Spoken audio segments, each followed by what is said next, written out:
All right, guys, and welcome to today's episode of the podcast. Jesus and I are back together for the year, or for the new year, and today we're going to talk about something that one, I need content. The other is, I was just like, for the first time ever, I was watching a movie, and then I thought, what if we use this as content? And I feel like the theme of today. I know some of y'all could have figured like, hey, why didn't you wait till October of this year? And I could have. It's just I feel like if I did wait, I'm probably gonna forget about it. So might as well just talk about it now. And yeah, that way I can't just. It won't be like another Indiana Jones thing where I just talk about. Say I'm gonna talk about Indiana Jones, and it took me like 2 years to actually talk about it. So today we're gonna talk about a character in horror that this year has been on the screen for 40 years, and that is Hannibal Lecter.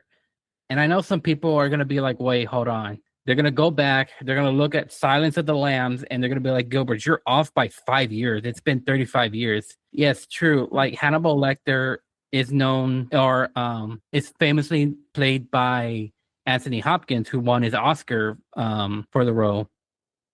But what a lot of people don't know is that Anthony Hopkins isn't the first person to ever play the silence. The silence on that, but he's not the first person to ever play Hannibal Lecter. The very first person to ever play Hannibal Lecter is Brian Cox in a movie called Manhunter. And when I told Sue like about this idea, and when I said I started watching Manhunter for the first time, I was jokingly saying, "Where's the Martian?" Again, if you get it, if y'all get the joke, you get the joke. Which, by the way, James, if you're listening to this, I doubt you are, but if you're listening to this, we got to get him on that in that universe you're building up because we've kind of already had him, and Zach kind of messed it up there. But to my point, so it's gonna actually be 40 years of Hannibal Lecter, like I said, or 35 years of the Silence of the Lambs, and weird enough, this can actually go well because if I had maybe waited a couple of weeks, but maybe again, I probably would have forgotten. I know The Silence of the Lambs came out in February of 1991. But I figure, it's still earlier in the year. Let's still talk about the Hannibal Lecter because one, he's famous. He's a very famous, like a very famous character in horror. I mean, wouldn't you say, or wouldn't you like kind of rank him like somewhere in the top 10 or 20, Jesus? Because I know I probably would. Yeah, definitely, I would. Even if it's like a lot of the new generations may not know who Hannibal is. Even if they have never seen it, it's something that is mentioned in a lot of lists. So yeah, I would definitely think he's on top there. Yeah. So let's just start it off this way.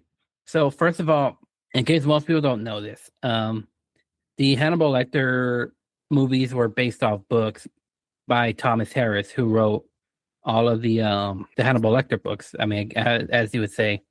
The thing though is that so I don't know when the book of the Silence of the Lambs came out, but Red Dragon was the very first book to feature Hannibal Lecter.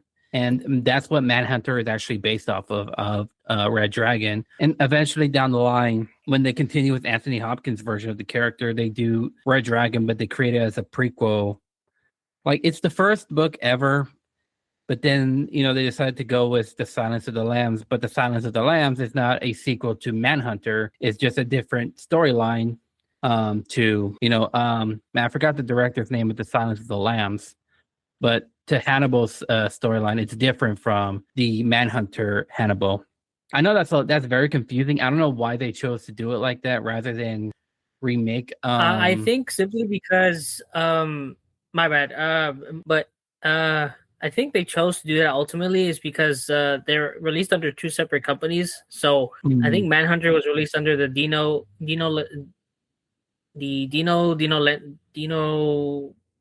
Lentris group or something like that. I mean, they were well known for a lot of films back in the 70s and I guess in the 80s. And then as soon as like Orion Pictures had rights to it to at least make their adaptation, they didn't want to essentially just hire the same actors to replay their parts.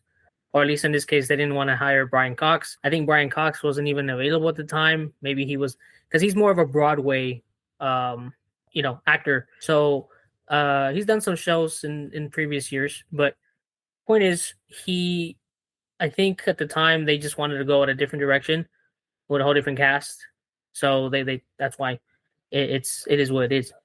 Yeah, so we're gonna kind of talk about first the Manhunter Brian Cox version, as well as the storyline, and then we're gonna go into Anthony Hopkins, and well, just for a little bit, we'll talk about the other two, which was Mads Mikkelsen and I forgot the other guy's name who played him in the prequel. The reason why we're not gonna go too depth in those characters is because I just started watching the Hannibal series. I'm only just a few episodes in, but it's actually pretty interesting. And Hannibal Rising was one of those movies that you look at and you just go, nope. And then you just never bother to pick it up or at least even try to finish watching the movie because Hannibal Rising is what you call an unnecessary prequel.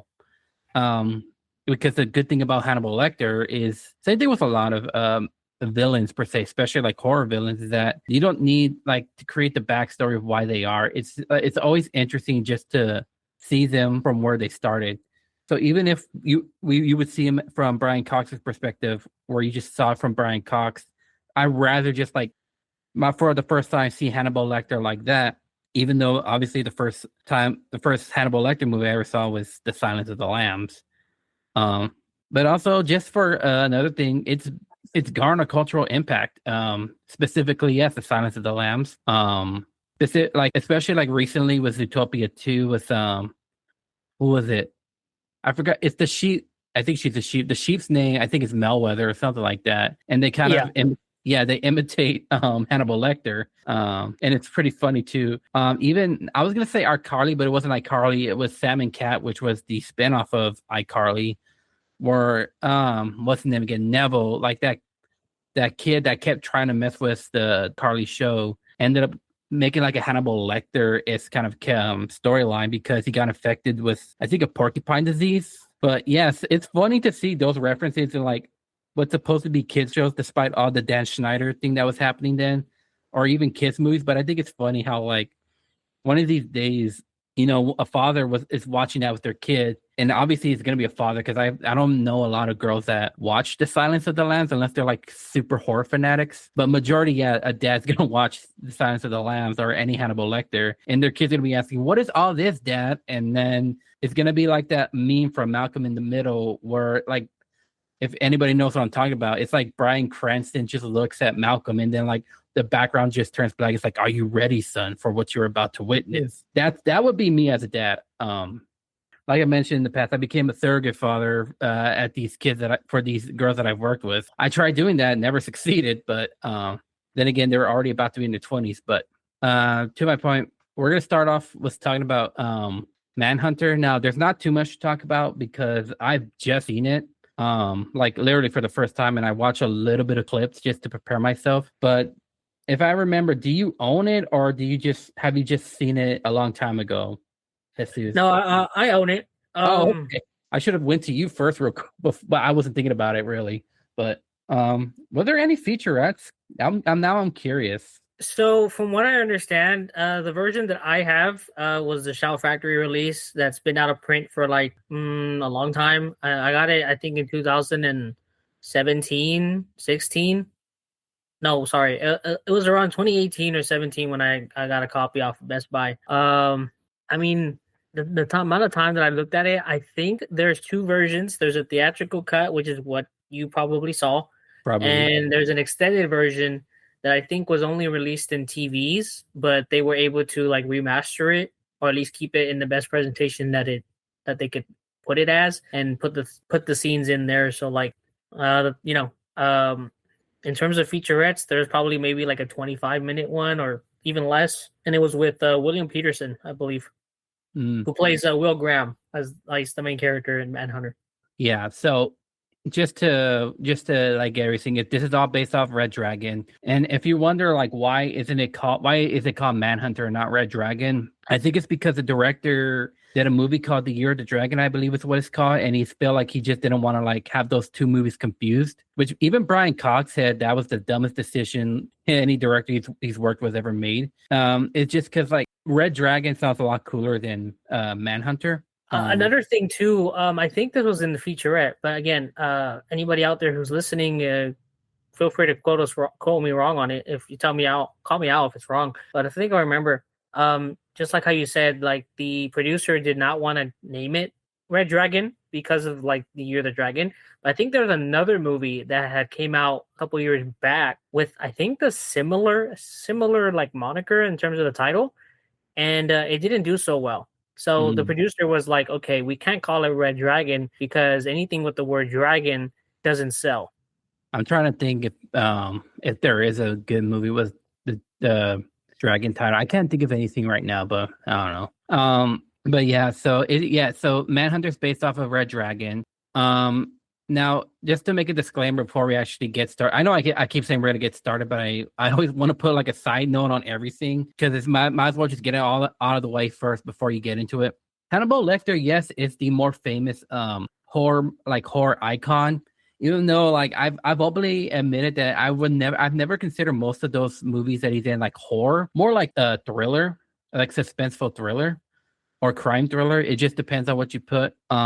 Because even most people consider Seven a horror film, which I never put together as. But Hannibal Lecter, yes, is a famous character in those films. However, he's never the main villain in any of the movies. Maybe Hannibal, the sequel, but majority it's never like Hannibal isn't the killer that like FBI's are hunting for. So Red Dragon is literally about them hunting down a killer named the Tooth Fairy. And Will Graham, yes, is an investigator trying to uncover like who is this Tooth Fairy who's going into people's houses and murdering the family.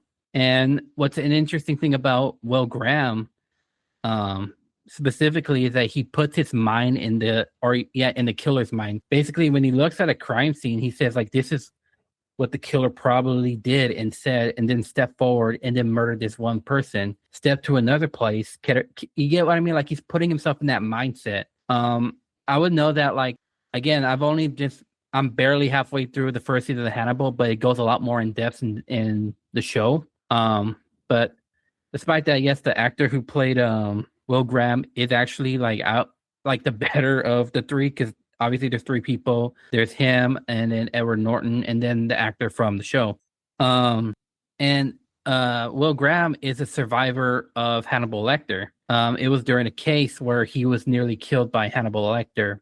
And it came to a point where they needed to have Lecter's help again. And obviously, like Lecter is already in this universe is a very famous like serial killer and cannibal. I was about to say cannabis. He was a very famous cannibal and of course murderer. But the thing is that like Lecter is so subtle. If you watch any version of the character, he's so subtle on what he does and what he says. And I think most of that has to do with him just being a psychiatrist, where like he was a psychiatrist by day, killer by night. But I think like that's what makes people kind of creeped out about Lecter, just how subtle he becomes. You know what I mean? And it's interesting. Brian Cox got the role because of all people who like auditioned for Hannibal Lecter for Manhunter. What he decided to do was actually interview or do the audition with his back face towards the casting agent and all that.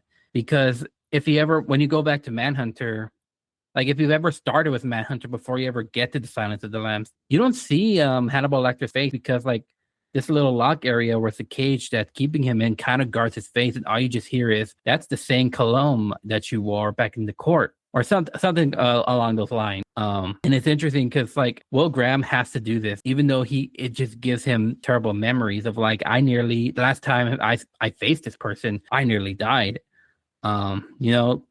So they just needed his information on how to find, the Tooth Fairy, whose name is actually called Frances Dollarhide, who works at a video store. I think what they do is they get like family videos and then they put them in a VHS tape, and it's a very interesting performance. I forgot the actor's name, but I'm gonna let you know his height and his mannerism actually works with the Frances Dollarhide character. And he has a soft spot. I don't remember if Manhunter gets too much into the childhood trauma as Red Dragon did, but it's kind of like Red Dragon, the movie that also has Hannibal Lecter. They're the same plot. I'm gonna go back to it again, but they're the same plot. Like Frances Dollarhide loves this woman who's blind, and the very interesting thing is that he takes her out to feel a tiger, and that's an actual tiger that's on set. Not tamed. I think they had that tiger sedated, but apparently that like the actress literally liked like having to feel the tiger. Now, if somebody asked me, would you like to do a scene with a tiger? I'd say no, first of all, because I mean, are you serious? Look, I think they're cool. I'm just not going to be dumb enough to go face to face with one. All right, let the actors do that. But it's still pretty interesting how they were able to, especially for 1985 when I think this movie was filmed. But to get this all out, Francis Dollarhide is also like or the Tooth Fairy, however you want to say it. I'll say Francis Dollarhide for now on. Francis Dollarhide is a character you don't want to mess with because in the movie they trick Freddie Louds. I think that's how you pronounce his last name. They trick Freddie Louds, who which was a surprise to Jesus when I told him that he was played by Stephen Lang from Avatar. They tricked him into making a report saying that like the Tooth Fairy is gay, that he I think he assaulted one of the male victims, and that came to the point where the Tooth Fairy came out. The Tooth Fairy or Francis Dollarhide came for Freddie Lowndes, and it's interesting because Lecter is known, even though Lecter is not like the main villain in each of the movies that he's in, he has somewhat of a connection to them. Like even they said Francis Dollarhide is a fan of Lecter, but the big thing that, and what I mean is that Dollarhide's somebody you don't want to mess with. Like if you've ever seen a video or a clip of somebody burning on a wheelchair and then rolling downhill, that's from the movies, from both of them actually. And another interesting side note is that I love how they how easy things were to hack back then. What Hannibal Lecter did with the phone call, all he did was just tap it with the phone. What is it, foil?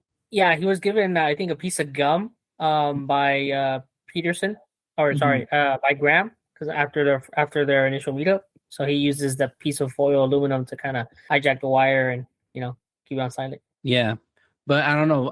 For some reason, that looks more easier than now. But even then, you got hackers that could easily hack into anything nowadays. But to my point, I think that's a very interesting thing. And again, just how subtle Brian Cox did it, just getting all the information that he needed from the post and all that. Again, I think it's pretty cool. But and I'll explain a lot more differences once we get to the Hannibal version of Red Dragon. But it does end obviously with the cops catching the killer. Apparently, I didn't even know this when I saw this the movie. And for some reason, this song is usually synonymous with a lot of horror media. And that I think they were playing Inagata Devita by the Iron Butterfly during the shootout. And in case y'all don't know what Inagata Devita is, it's a very, very famous old school rock song that came out in the late 60s. The song is actually called In the Garden of Eden. But the frontman at the time was stoned. I mean, stone. Actually, I think everybody, including the audio engineers, were stoned. It was the 60s, guys. So he couldn't sing In the Garden of Eden. He was just slurring it, In the Gata de Vida, and they just kept it. And if you've I'm not a big Simpsons watcher, but if you've ever seen an old episode of The Simpsons where Bart is handing out hymns as a joke, he makes it In the Garden of Eden, and then there's while they were singing the hymn, it's not really a hymn, obviously they were singing the song. You see a title that says 17 minutes later. That's how long the song is. It's full 17 minutes. Obviously, they cannot play the full 17-minute version because for a lot of obvious reasons. But that song is a banger. You should go check it out. But it's also synonymous with some horror media, like this one. They did it, I think, with the Three from Hell in American Horror Story. They did it also with Titans, even though Titans isn't really a horror show per se. They do have horror elements, but to my point, if y'all do love Hannibal Lecter and you haven't seen Manhunter, you should check it out. It's pretty interesting too. If you ever watch it, there's so much white going on, and what I mean is there's walls and stuff that are just so blank. That's kind of like the emotion of no, I don't know if that's what the director's intentions were, but it's the emotion of William Graham, because everything is so blank towards him. But the thing is that he has a lot to fear, Hannibal being one of them, and knowing how far will you go if you're still in that mindset of the killer. Which again, I'm only a few episodes into the show Hannibal, but it shows him that fear of I'm in those mindsets of every serial killer we're hunting down. But how far you think I would go to make sure I don't end up as being one of them? And to me, that I think that's the scariest thing. And man, Peterson actually pulls that off. Again, a lot more than Norton and everybody else. But you have any other final thoughts before we go on break and move on about Manhunter? I guess I would say that the last piece of so I think overall Manhunter is the better film of the two. But I do think the ending of Red Dragon is like really like honestly tops the ending of Manhunter, just because it adds that extra piece. And I don't know. I think that was from I think the ending of Red Dragon is taken from the book, whereas I'm not sure what's the reason why Michael Mann didn't decide to direct the ending that way, but yeah, I mean, I really did like that. Call it a twist kind of ending if you want for Red Dragon. It was really nice.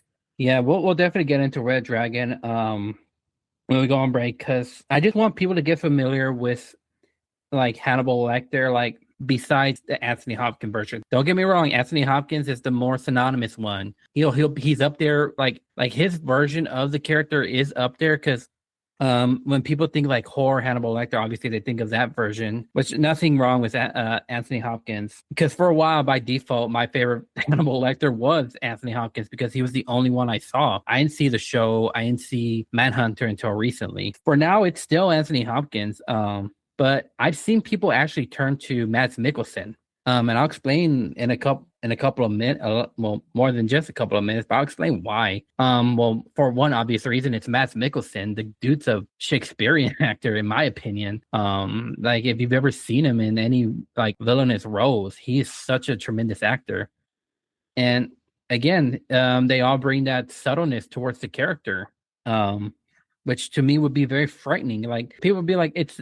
So I always have this problem with scaring me. I gotta put this can down before the microphone catches it. But I always say, like, when people say like that movie wasn't scary, then well, what's trying to scare you is the question.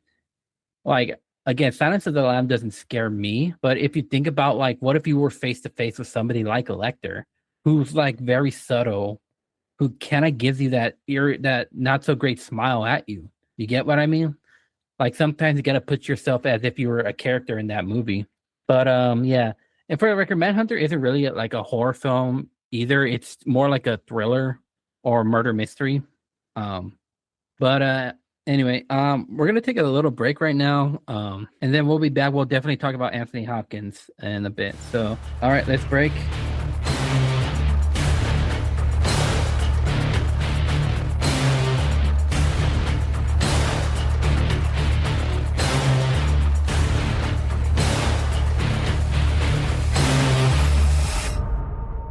All right.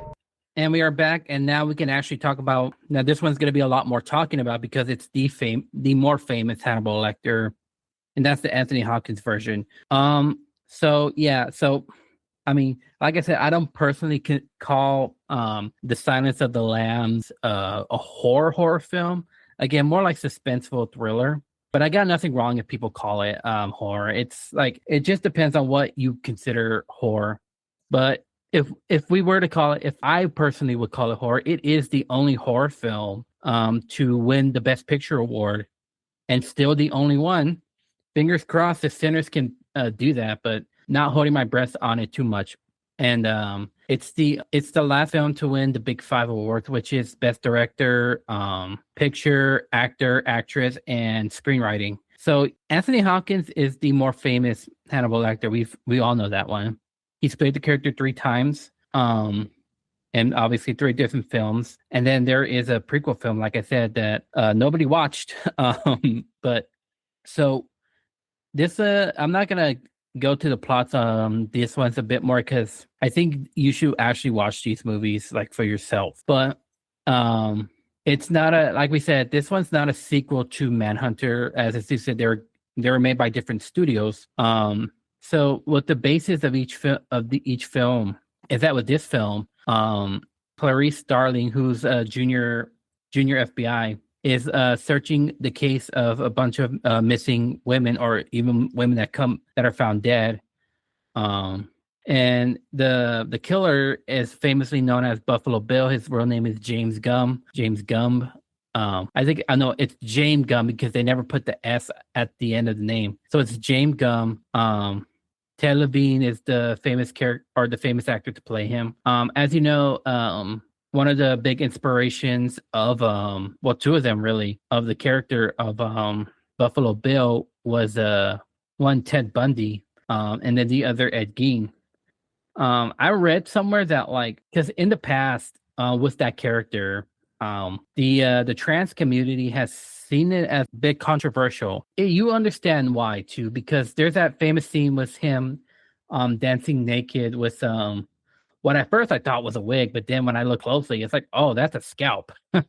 You went full Indian on that girl. Hopefully I don't get canceled for saying that, but yeah, no, he's dancing with the head of like a dead person or the scalp of a dead person. People have interpreted James Gumb in a different way. And I know we say we're talking about Hannibal Lecter, but if you're going to be talking about The Silence of the Lamb or any of the other movies, chances are you're going to be talking about a lot of people. And Buffalo Bill, I think I like calling him Buffalo Bill a lot more. Buffalo Bill is the more famous killer villain in the entire Hannibal series. Yeah. And again, he had been a very controversial figure to the trans community because he wanted to, in his cases, be a woman. And his idea was to actually make like a woman suit, which is supposedly what Ed Gein did to bring his mother back. In his cases, bring his mother back. Again, I should have put a bunch of disclaimers about this because it does get pretty gory and ugly, just describing it. Because when you watch the movie, it's pretty tame on gore. Even Manhunter. I don't remember too much if Hannibal and Red Dragon is maybe a little bit more gorier than The Silence of the Lamb, but this was like the 90s. This was like, the MPAA is always spot on when it comes to blood and stuff. But to the point, people are now grown more to the character. There's some interpretation that Buffalo Bill is probably not a closeted gay man, but a closeted an inner closeted homophobe, which I had to figure out what he meant by that. I'm still trying to figure that part out actually, but obviously the more famous line that he said was, what was it? Put the lotion in the basket. That's the part I remember. I don't remember the rest of the line. But it's like that scene you just because he kidnaps this one girl in the movie, and you feel bad for her, like the way she's screaming and crying, and you see Buffalo Bill even get emotional himself, which I remember. I think if I can remember, I think they said that he was also a former patient of Hannibal Lecter, unless that was just a book thing or a movie thing. I don't remember for sure. I just know Lecter knows a lot more about him. Going back to Hannibal Lecter, Hannibal Lecter is to a lot of people, that's when they're actually introduced to the character, because again, The Silence of the Lambs is the more popular film of the entire Hannibal franchise. So obviously the more famous thing about Hannibal Lecter is the mask that he wears in the movie. And the movie, he is who was he talking to? He was talking to the senator about trying to find her daughter, because the daughter is the one that's kidnapped by Buffalo Bill. And there's that scene where they're interviewing him, but obviously to make sure that he's contained in a way, they put that mask on him. And they worked through so many things to figure out what can we do. And thank God they went with that mask, because it was the more it's literally like the trademark of Hannibal Lecter was the mask. So yeah, so if you know the story, then you know that Clarice Starling is hunting down not Hannibal Lecter. Clarice Starling is hunting down Buffalo Bill, but just like Will Graham, she needs to get information from Hannibal Lecter. And the first time we ever are introduced to Hannibal Lecter, like I said, Silence of the Lambs is most of the people, that's when they're introduced to the character. So if you've seen The Silence of the Lambs before we've ever seen Manhunter, then obviously our first introduction was when in Clarice Starling's point of view, she's seeing him for the first time, and he's just like standing there with his arms behind his back, just like smiling, going, "Hello, Clarice." But he's he's a very like subtle. I keep saying this all the time, but it's so true. They're so subtle. He's like Anthony Hopkins, Brian Cox, Mads Mikkelsen.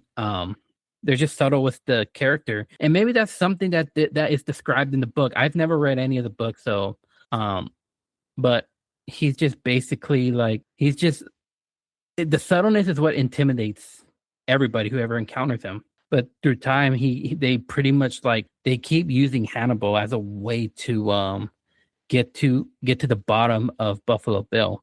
And another thing is that like for you okay? No, you're good. Sorry. No, I was gonna say for a long time, we thought this was gonna be Anthony Hopkins' only Oscar win. He eventually won about 5 years ago for The Father, but for a while this was his only Oscar win for Best Actor. And it's funny because he's not even in the movie that much. And he's up against like actors that were probably in the movie like 90% of the time than what he was in. Because obviously the main character was Jodie Foster. Like maybe like probably now he would have gotten like the supporting actor nomination if The Silence of the Lamb came out in today's context. Like he would have gone Best Supporting Actor.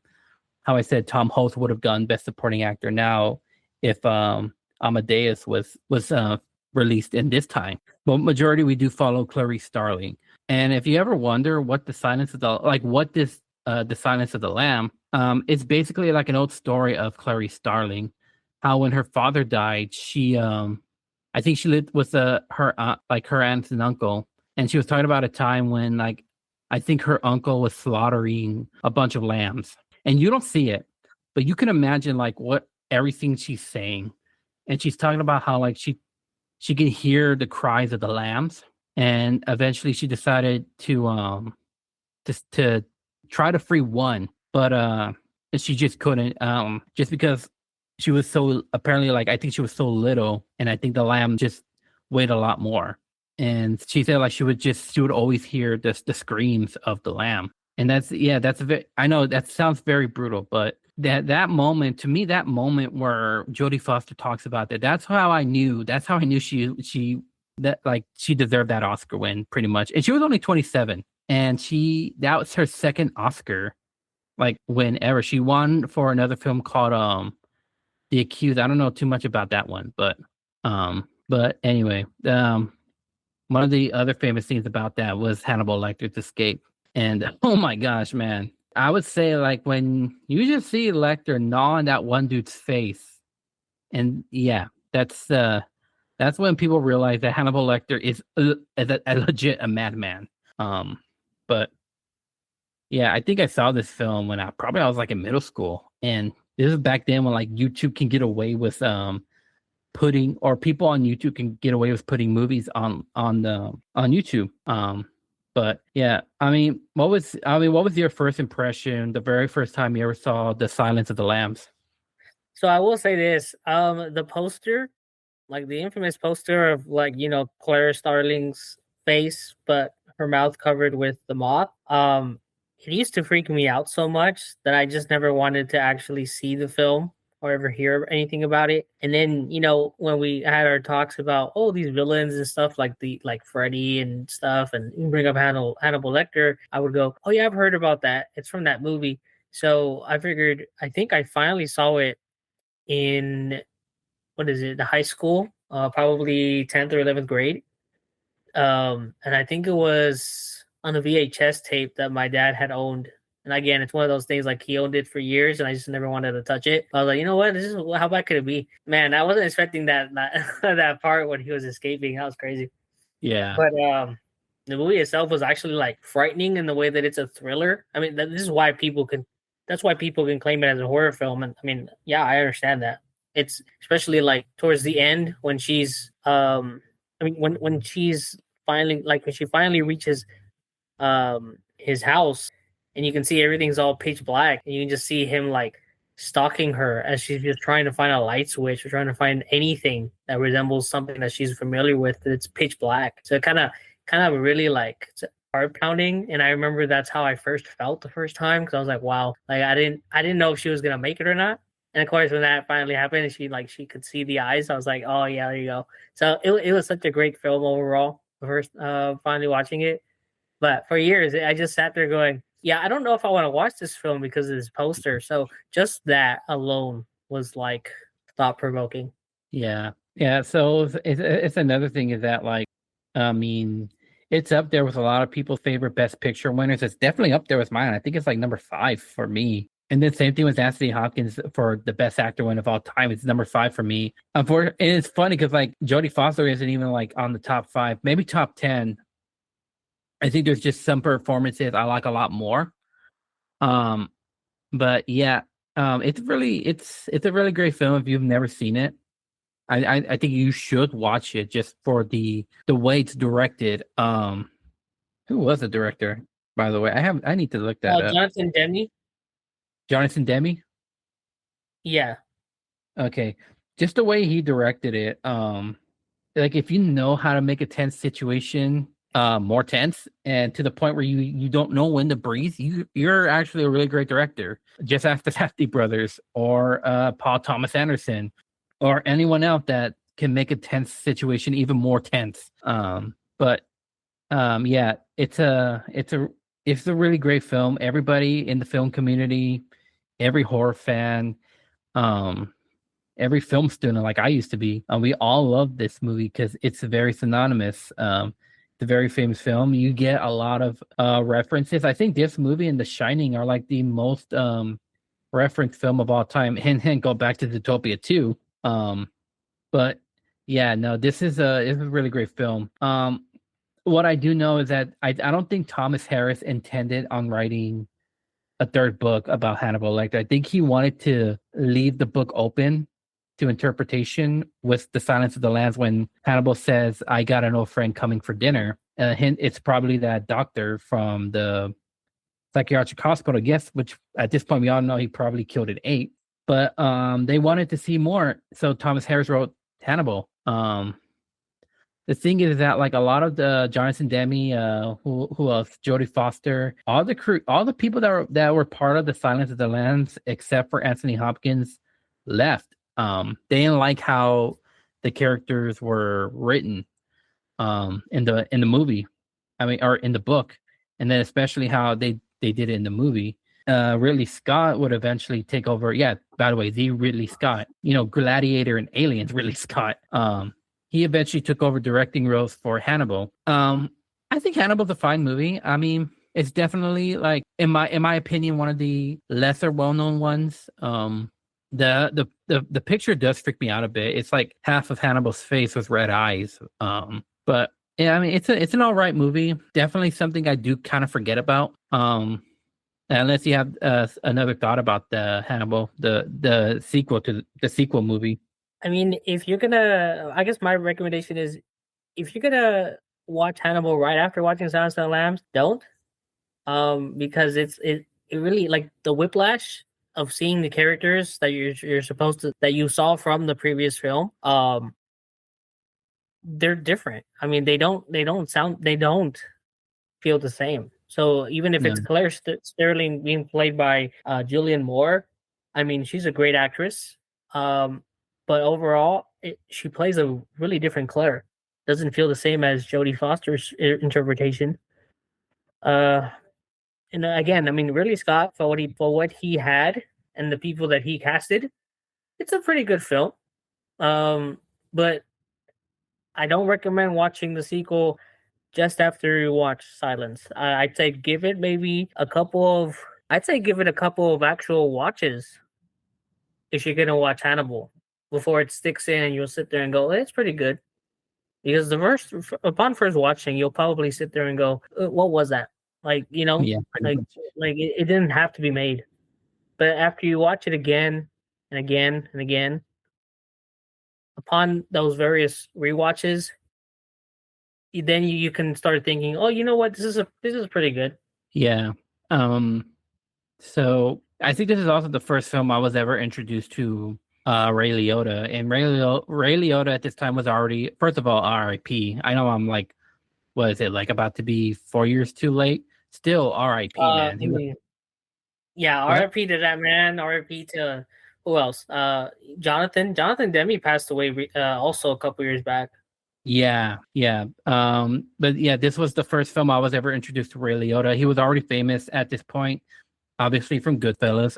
And yeah, his character is one of those characters where you just want to die because he is such a douchebag. Like the entire like the entire film, he is such a douchebag. So if you ever like seen like a famous, like if you randomly just saw a video of somebody like picking out Ray Liotta's brain, that's the movie. I think it's the more infamous scene. I feel like if we're gonna talk about infamous scenes, was both to me was both Red Dragon and Manhunter. It's the wheelchair scene with Silence of the Lambs.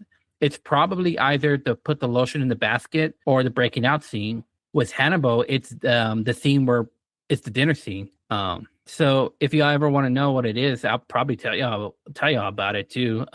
Yeah, I'm pretty sure this is the only film I'm gonna go into depth because it doesn't really hold a candle to The Silence of the Lambs. Like I consider Red Dragon the better sequel, even though it's a prequel, but the better sequel in my opinion.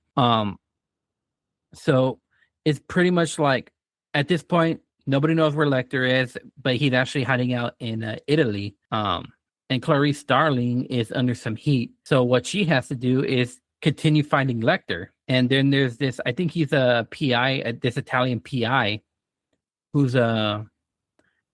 is like investigating Lecter. I think, but he goes by a different name. And another character in this movie is played by Gary Oldman. I forgot his name. I'm trying to remember it right now. But Gary Oldman. He wasn't like a lover, right? I honestly do not know. Oh, so I know who it is. I know. Well, I don't know the name, but he was another patient of Hannibal Lecter who was a PDF. Can't say the entire name. I mean the entire thing because of certain platforms. But he was I don't want to say child lover because that just makes it sound worse. Okay. Oh, Mason Berger, that's the character. So pretty much like he was hired by Hannibal to, I guess, in a way help him I guess cure his affections. No matter how many times I have to censor this, it still doesn't sound better. But what Hannibal ended up doing was drugging him and then handing him a glass shard, and Hannibal saying you should cut your face, and he ends up getting paralyzed with a disfigured face. And Gary Oldman, knowing Gary Oldman, because Gary Oldman's kind of a, what do you call it, method actor. He was very into the role. Like he even said, if y'all need to like fish hook my eyes, which they actually did for the makeup, he went for it. I can't do that. But yeah, Gary Oldman also asked to be uncredited just for the mysteriousness. That's what a lot of actors like to do. Like even Edward Norton for Kingdom of Heaven, the movie, which if y'all haven't seen, I think it's actually a really good film. It's also a Ridley Scott film, but he played very good meme. Yeah, I forgot what the prince's name was, but he hides behind a mask the entire what? No, yeah, exactly. Like you said, he hides behind a mask. But like, if anybody out there who knows the meme, it's like him raising his hand up to silence the crowd. So it's like a meme that says silence. Somebody is speaking. Yeah, but he plays that character, but he also asked not to be credited because he just wanted everybody, like what he means is why he didn't want that to happen is because everyone's gonna be like, oh, Edward Norton, and picturing Edward Norton behind that mask. But with Edward Norton like masking his voice, that's what obviously his face, you don't picture Edward Norton, which it goes really well. But to my point, that's also kind of like what they did with Gary Oldman. However, like Gary Oldman can change his voice so many times. I can still know it's him. But the thing is that like Mason Berger, he has a vendetta against Hannibal because of his disfigurement. And yeah, let's just see. There's a scene that involves him getting mutilated and eaten alive by pigs. It's actually really cool if you ever watch that. This movie got a lot gorier because I mean, by the time the 2000s hit, the MPA didn't care too much about blood now, so everyone was like, let's get gory, and every movie gets gory and gorier throughout the years. But again, famous scene that involves Ray Liotta with his brain getting picked. And it was supposed to end. The book ends with both Hannibal Lecter and Clarice Starling going on a trip, or not going on a trip, like riding off into the sunset on a boat, and then just spending the rest of their lives together. Because I can understand why now because this book, even the movie, kind of makes it like this romantic cat and mouse game kind of film. I mean, again, this was like Thomas Harris was like, okay, people want to know more, I'll give them more. Because his last two books they weren't like his passion projects as Red Dragon and The Silence of the Lambs were. And it just got too silly to the point where like just seeing Anthony Hopkins just like playing around. I mean, I don't know. I never picture Hannibal Lecter doing any of this stuff. And it does end with Hannibal getting away, and God knows what the hell happened to Clarice after this. She might have lost her job at this point. But yeah, they did fix it with Red Dragon. Red Dragon is literally the same plot as Manhunter, as we said earlier. It's the same thing, but a lot better. Unfortunately, the director not so much. If you're asking, let's just say his involvement was like Victor Salva, who was Roman Polanski. It's kind of a crime, if you get what I mean. Yeah, that it's unfortunate, but despite that, this film did a lot better than Hannibal, Red Dragon. I mean, it is a prequel to The Silence of the Lambs, but again, this is actually the book came out before The Silence of the Lambs book. But I think it's a better prequel than the next prequel that we got after this movie. And I think it's very interesting that we see like, you know, how Will Graham in this movie is played by Edward Norton that we've been talking about already. How like, you know, him catching Lecter almost costed him his life. But I mean, obviously, I like the version a lot more of Manhunter. But I mean, I don't hate Edward Norton. He's a very cool actor. I just think they could have gotten somebody better, in my personal opinion. But he does what he does what he does. He has the role. He just does his best with it, is what I'm trying to say. I did love Ray Fiennes as the Tooth Fairy, especially with the tattoos. It just makes him so menacing. And it's funny because I just finished, or not just finished, but earlier, like the day that I recorded this beforehand, I saw the sequel to 28 Years Later, The Bone Temple. I thought it was better than the previous film. But at this point, Ray Fiennes of Red Dragon, he was already a famous actor beforehand. Like he was known for Schindler's List, The Prince of Egypt, and then eventually years later he would play Voldemort. But the way he plays this character is so cool. I mean, as soon as like he captures this version of Freddie Loud, played by R.I.P. Philip Seymour Hoffman, the second like he takes off his cloak and you see like the tattoos, and I was like, oh, okay, this is definitely redeeming Hannibal, like the film. And then the kill scene after that involved the wheelchair was Freddy being caught on fire. Yeah. So I did enjoy it. If I was to rank like just the Anthony Hopkins version, it would be Hannibal, Red Dragon. No, sorry, why did I say that? The Silence of the Lambs, Red Dragon, and then Hannibal. But I would also rank it as Hannibal, Manhunter, Red Dragon, and so you mean to flip the last two? Yeah, there you go. Yeah, sorry. The Silence of the Lamb, Manhunter, Red Dragon, Hannibal, and then Hannibal Rising. What would be your ranking actually? I would probably do the exact same way you do it. Exact same way. Yeah. So yeah, I don't want to again talk too much about Red Dragon because it's literally the same plot, except at the end of the movie.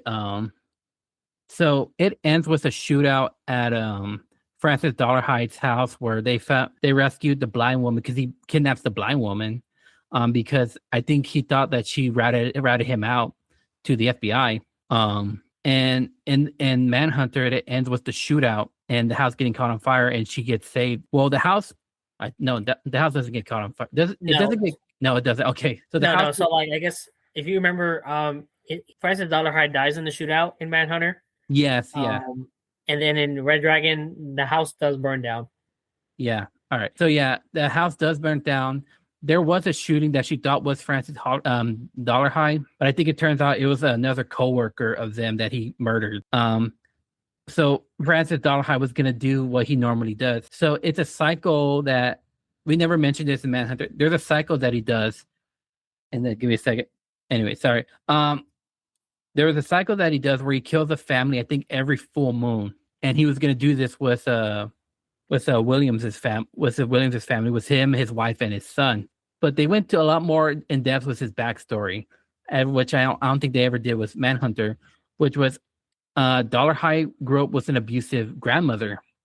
And if it ever came to a point of like he pissed himself or shit the bed, sorry, mom, his grandmother would give him a big cocotazo upside the head everywhere, like very abusive. And it also, like, all that stuff, like growing up, he still like would hear his grandmother's voice. And knowing that, because remember, William Graham is always in the mindset of the killer. So when he saw that like Dollarhide had a son and was a knife pointing at his son's neck, he I think it was a blade or something, and he sees that his son wetted himself.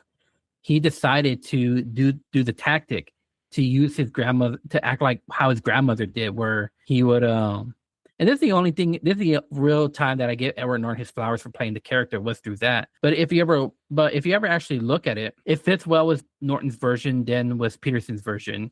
Because I couldn't imagine Peterson's version actually doing something like that. The way Norton did was trying to pretend to be Dollarhide's grandmother. But he used that as if like he's being mad at his son for wetting himself, because obviously like his son's life is on the line.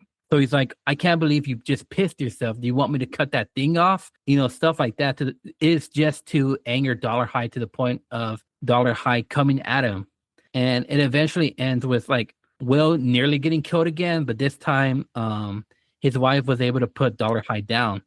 Which, I mean, first of all, I give props to Ralph Fiennes. I mean, it's hard to compare the two variations of each actor, the way they play them. One uses like his height and like his physique to like make everybody intimidating, but Ralph Fiennes is a really great actor who knows how to play good villains. Obviously, that as we mentioned before, Schindler's List and Voldemort. So that's how it ends, and then it ends with what was it? Hannibal Lecter hearing from his doctor saying like, there's a young lady waiting for you, and he's like, what's her name? And obviously we know that's Clarice Starling. And then that's the last time you ever heard of or the last time we've ever seen Anthony Hopkins play Hannibal Lecter. And I don't know how long it's been, but that's the more famous character that Anthony Hopkins is ever known for, and obviously that's the more famous iteration of the character. And I love Anthony Hopkins' version. So I gotta rewatch Manhunter, and I gotta like get through all of Hannibal to actually like think like, okay, who do I actually like? Which version do I actually like? So ultimately, I think what I have to do is I have to share with you the extended version. All right. So you can see a bit more. I think there's more scenes with Dollarhide in that film. So you can get a better idea. I mean, yeah, because honestly, you shouldn't be watching the extended version, because what's the point? It's biased, right? Because if you watch the extended version, there is no extended version for Silence, so you're kind of being biased at that point. I'm sorry, Red Dragon, you're being biased. You know what I mean? But yeah. I mean, point is, if you watch the extended version, I think it's a lot more fleshed out. People can disagree with me on it, but I think it's way more fleshed out as opposed to theatrical. And if you watch that and then watch, the version as is, you might see it might change your mind. Yeah, we'll see. I'm gonna go on break. I'm not gonna go on break. I think we'll just finish this off from here. But just because like it wouldn't be too much to talk about after break, because not Red Dragon. Hannibal Rising again is that one movie where you just go nope. Because like I said, it's an unnecessary sequel. And when you watch clips of it, you kind of know what they're trying to do, and it's just very lazy. Like, what is it? It's a young Hannibal Lecter finds an old Japanese samurai mask, and it's half a face, and it's only covering the mouth half.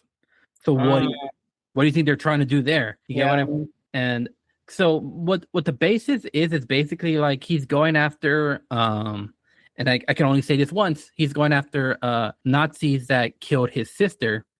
And then eventually it turned out that they ate his sister and they forced him to, which has caused his love of cannibalism. So all that just breaks the mystery of Hannibal Lecter. Yeah, it's a good thing I never watched that film. Yeah. The thing is, there was a book about that. Thomas Harris wrote it. He did not want to, but Money. it was a stunt. It was a stunt writing because they said the Hollywood, I don't know who owned it, but Hollywood was like, either you write a book so we can make a movie out of this, or we're gonna do it ourselves. And just with no choice, Thomas Harris said, "Okay, I'll write the book." And yeah, so if you think he didn't care about writing Hannibal, he definitely didn't care about writing Hannibal Rising. The sad part is that the actor passed away, I think back in 2022. I think it was like a skiing accident. Oh. Yeah. So it's hard to it's not his performance I hate. It's the fact that it was written as a Hannibal Lecter prequel. You get what I mean? So here's this thing. I'm gonna go off topic, but bear with me. And I'm guilty of this too. I'll be upfront first, but I've always hated when people are like, I hate this character and stuff like that. You have to remember characters were written.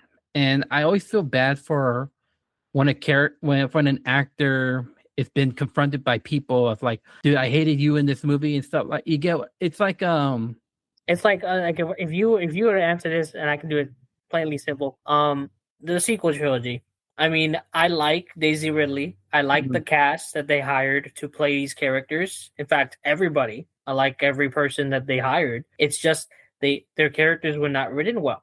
And I mean, they had no arc. It was always just, let's write the script as we're shooting the film kind of thing. So nobody had clear direction on who these were. And for that reason, you have people who go after them and tell them, you kind of ruined this for me. And it's like, well, it's not their fault. No. It's their character was just written bad.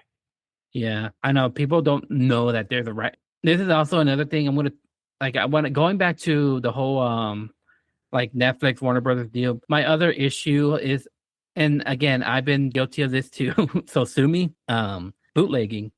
People think like, oh man, these actors, they don't need all this money. I mean, they already get paid enough. People don't know this, but it's not just the actors that get paid for when a movie hits theaters. It's everybody that was involved in it. But people don't know the other creatives. So I've been in arguments with this so many times. But again, like, I'm the only one in my family that's ever actually been to film school and studied this. But so here's what I mean. If you ever bootleg a movie, I mean, look, I could care less if the actors don't get paid and stuff like that, because I can agree with you. Unless they're like A-listers, they don't need billions of dollars more. Same thing with some of the directors, unless they're really great ones. But you're also taking the pay away from the editors, the sound designers, the VFX artists, because they donate so much of their time trying to actually put the movie together. So every studio relies on that box office performance. And if it makes enough, then the editors and the production designers and stuff like that, then they get more of the pay than they actually got earlier. So that's why I've always been like in the past, I've been okay with bootleg, but now as I get older, I'm not so much anymore. And then now that we've gotten this whole deal with cinema, where the theaters are going to be nowadays, it just makes the case harder even more. I know that was a very off topic thing, but to my point, you don't get films like these anymore, like The Silence of the Lambs. But I could talk a little bit about Hannibal, but again, I haven't even finished the first season. But Mads Mikkelsen, as I keep saying, does a really good job. He and it's interesting because like his accent kind of works well with for those that don't know, I think Mads Mikkelsen, I believe, is Danish. And like the way he plays Lecter, it's like humanizes him a bit, but in a good way. Where it's like he's obviously a mad serial killer, but he's more of like an understandable killer. Like he does and he doesn't have morals at the exact same time.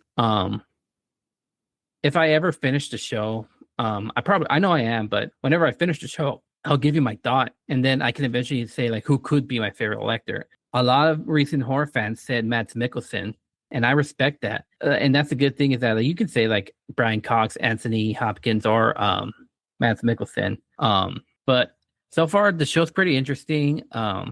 The editing is a bit weird from the first episode. It looks so smooth that it just feels weird, and I think they corrected that after everything because Amazon Prime started streaming the show after NBC canceled it, and I don't think it was viewership why it got canceled. I think there was a lot of rights problem to the came to the point where Brian Fuller, the producer of the show, said we can't continue this anymore. And so many fans wanted season 4 because I looked into the future of it. Season 3 it starts the Red Dragon storyline. Because like the first 2 seasons, it's more of like the starting friendship of William Graham and Hannibal Lecter, and knowing where this future is gonna go. Brian Fuller said if he ever wants to continue it, what he'll probably want to do is like combine Red Dragon and the Silence of the Lamb storyline together, but like edit it in a way where it's like we focus more on the Silence of the Lamb story, but there's comes to a point where like maybe Hannibal Lecter remembers a lot more of the Red Dragon. So I would like to see how they did it. I think Brian Fuller said he had a casting idea for Clarice Starling. I didn't look that up. And I know there was a Clarice Starling show that didn't make it past one season. Oh, yeah. And it was supposed to be between The Silence of the Lamb and Hannibal. But that's I think that's all I got for today's episode. Yeah. I was gonna add, I was like, if you think about it, Mads is basically like the Dutch version of Ralph Fiennes. I mean, he in roles that he plays the villain, he plays it exceptionally well, just like Ralph. Yeah. Yeah, I know, and I think it's like his mannerism, just like the way he moves and stuff like that. But yeah, no, it's a pretty interesting show so far. And it goes again a lot more in depth into like how William Graham like how he always puts himself in the mindset of the killers. But yeah, if I ever finish it, because I remember like before I even talked about Welcome to Derry, I said I'm probably just like when I talked about it, I said this is probably the only time I'm going to talk about Welcome to Derry. And then if y'all had just gotten the recent episode before this one, I talked about Welcome to Derry. But yeah, I have a lot more to talk about this season. As for Seuss and I don't know what's next. Just because I got more plans and stuff, but maybe you and I are just going to talk about again something on our very last episode. Maybe I want our last episode to be like an Easter episode. You get what I mean? Of like the season. Before we go on break, I might actually do a bonus episode like what we did last year, and probably talk about the Odyssey, because that's my most anticipated film of this year coming up.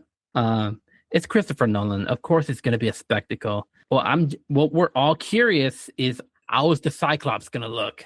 You get what I mean? Because he said no CGI for the Cyclops. So I don't know. We'll see what happens. But it's it's interesting that again most people don't know that it is 40 years since Hannibal Lecter rose to the scene, but it became more popular in 5 years later, 35 years after The Silence of the Lamb came out, and people still quote so many things of specifically The Silence of the Lamb. Obviously, hello Clarice, and put the lotion in the basket, and I got an old friend coming for dinner. Oh man, yeah, I think I might just watch the movie after this, because when you talk about a movie, sometimes you gotta watch it. Yeah, but anyway, that's it for this episode. Just remember, have the lamb stop screaming. Oh wait, one last thing before I go. The biggest impact of all of the Hannibal Lecter, specifically Anthony Hopkins, was I believe like 10, 12 years ago, we got epic rap battles of history was Hannibal Lecter versus Jack the Ripper. And honestly, like some of the rhymes I still remember. It was like Jack, you're a megalomaniac. You haven't mentioned me once in your entire battle rap. I think that's also one of my favorite of the ERB. I don't know why. I think it was like the dark gothic undertone of it. Barney, we can't forget about Barney. Barney, take me back. Yeah, he's played by the same He's a very actor. underrated character. It's crazy. I was gonna add the craziest thing is you would like watching those two films.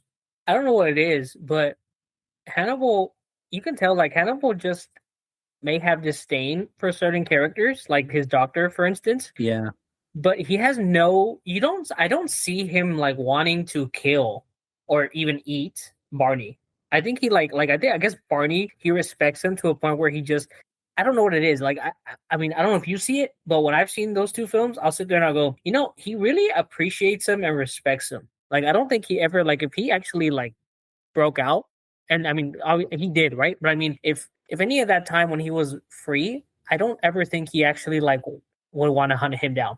yeah. No, I think Barney just treated him like an actual human being. But yeah, yeah. No, he was such a very underrated character.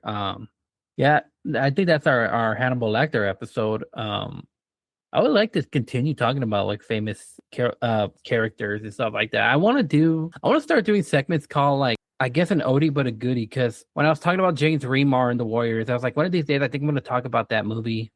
Eventually I'm going to talk about The Prestige. Obviously because The Odyssey is coming out, but it's this year's going to be I think 20 years, and to this day everybody likes the ending of that movie. Which I'll talk about more in the next episode, but that's all I got. Thank you for coming out, Jesus. Yeah, Thanks for having me. if we do an Easter episode, I gotta tell you what movies I definitely want to talk about for that one. Specifically, it's like movies I watch around this time of the year. I think you can guess one of them, maybe two of them. We can start talking. We can start addition to that. We can start hyping or start the hype for the sequel. Yeah, yeah. So other than that, you guys have a great night, day, morning, whenever you're listening to this. Signing off.